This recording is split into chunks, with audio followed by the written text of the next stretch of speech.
reka nizere ko mumeze neza, reka mbinjize mu mihanda.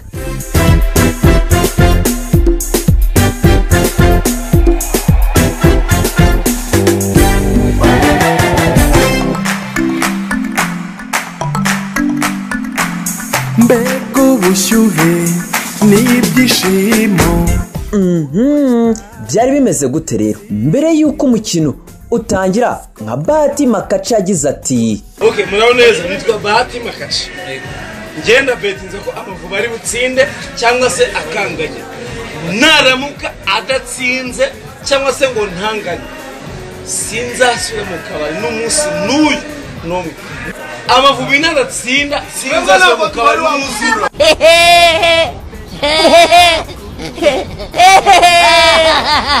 habura amasegonda 3 igitego cyinjira mitari igendera, sibyo?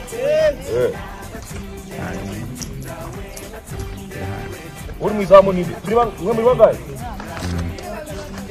matatu bani uri kwa takase ni uri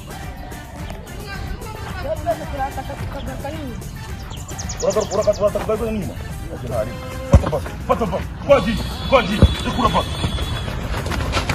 bese wakinutsinda sho. igitego kiba kirinjiye. bamwe bararira. Madiba iceceka, umupira ni umupira, mwana wanjye Mavubi azakina igikombe cy'isi, sibyo? Humura. abandi bati ntituzamumuha. ese uwo bavugaga nini? muribuka Kate Bashabe agira ati ndagukunda mane wacu. Subhana wa ta'ala. mu gihe komanteri zari nyinshi, uyu Sadio Mane abafana babona kwihangana bikanga, dore ko uyu nguyu ari umufana ukomoka mu gihugu cya Senegal, akaba arimo aravuga ururimi kavukire rwa hariya rwitwa Wolof, aho yamusabiye gukomeza kugira ubuzima burambye ndetse anamushimira ku bwa buri kimwe. ifoto ari kongorera umuzamu Kwizera Olivier iza kurya hit. bamwe bati ngo Mane yabwiraga Olivier ati renze De Gea na Maguire. Jori we biramurenga ati we ubundi Kwizera niwe wanjye, ndi umufana we byenda gupfa. Bravo mwana w'u Rwanda, mwifurije gukomeza gutera imbere muri kariyeri iyawe.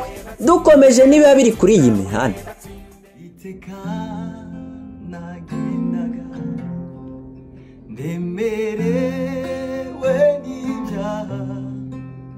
ejo iyi foto twarayivuze iragenda ica ibintu. bamwe baribaza bati ese nibyo? ariko ukuri twari twakuvuze ko atariwe.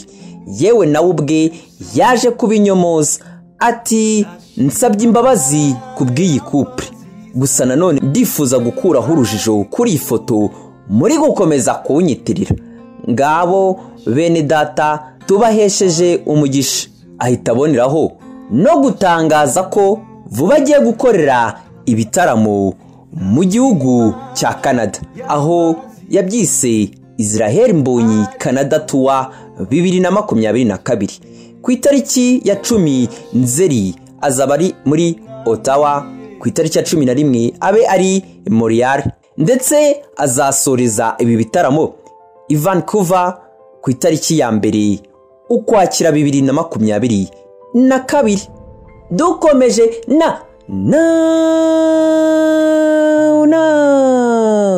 mu gihe uyu musaza agira ati bakamya ngo uwawe ndavuga ngiye kwisengera Imana.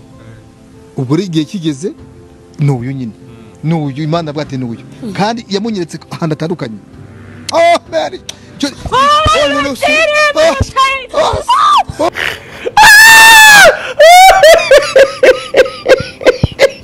nawe mugiye mu ijuru bizaba ngo ari uko nguko bimeze. izaha abantu ubushobozi bwo kurongora abagore bumva bifuza. kugisha ukuri n'ukuri ihereye kuri ba bagore bari bafite. nimba umugore wawe yagiye mu ijuru, yagize amahirwe akaba mu bantu bakoze ibikorwa byiza bakajya mu ijuru, nawe ukajya mu ijuru, izahera kuri uwo mugore wawe. nyuma yaho iguhe n'uruhushya rwo kuba warongora abarenze umwe. ku isi bimeze gute tayi? Imana mujye mwubaha Yesu Kristo, iryo ni izina rikomeye. Nta kurikiniramo. Umuntu ajya kwiba yavayo ngo urakoze Yesu, yava mu burayi ngo Yesu we. Negeze kumva uzumve za filime z'amaporono, uzi ko banamuzaba arimo avuga ngo arimo avuga izina ry'Imana. Oh God, oh God, my ibyo bintu warangiza ukavuga.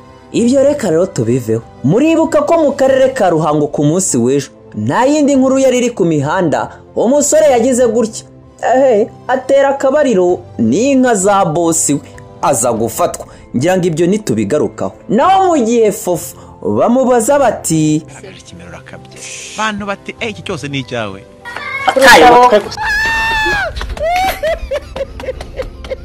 Niba no muri Tanzania ariko byagenze, ayo mashusho mubona rero, yewe we, uwo mugore yahindutse inka nyuma yo kuryamana n'umugabo wubatse.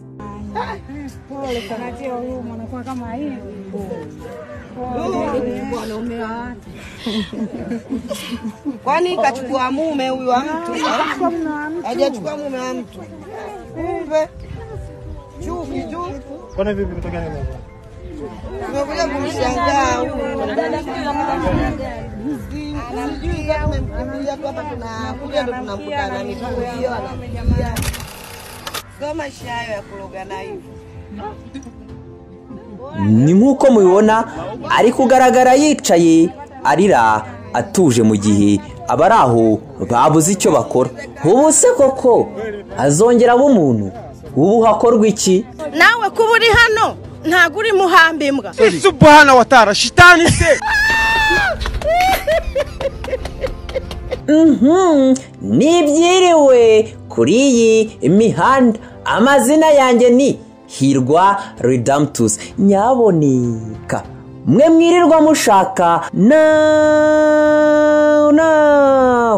yaje kuri Now TV. Mwibuke gukora subscribe, like. Wowe wamaze kubimenya ukore na share nyaboneka n'abandi bamenye ko twagarutse kuri iyi mihanda. Erega naho ku munsi w'ejo murabizi ko ntabatengo.